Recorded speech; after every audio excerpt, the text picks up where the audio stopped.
Hi everyone, welcome to my channel.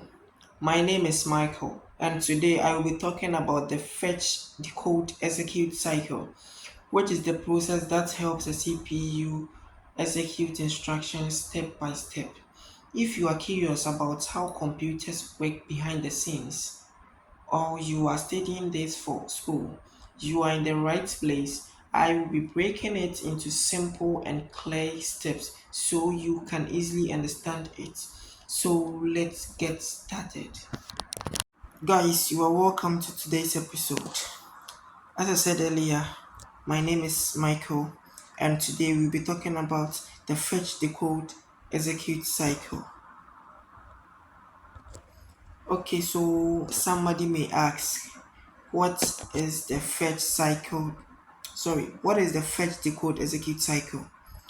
It is a fundamental process by which a CPU processes instructions, ensures sequential execution of a task in a program. That's very simple as that. Okay, so moving forward, the cycle consists of three stages, which is the fetch stage,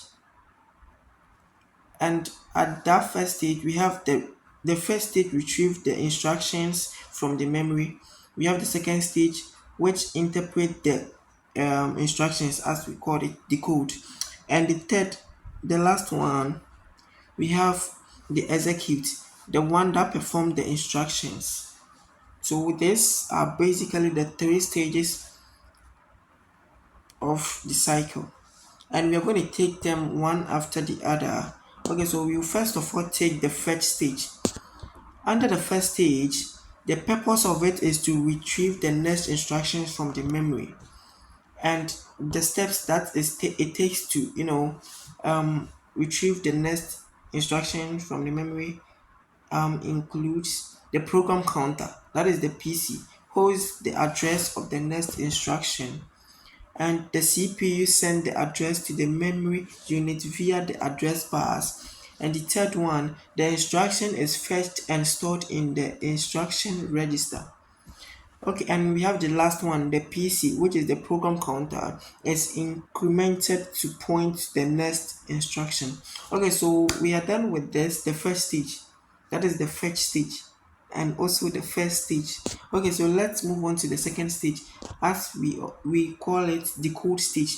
The decode stage, the purpose of it is to interpret the fetched instruction.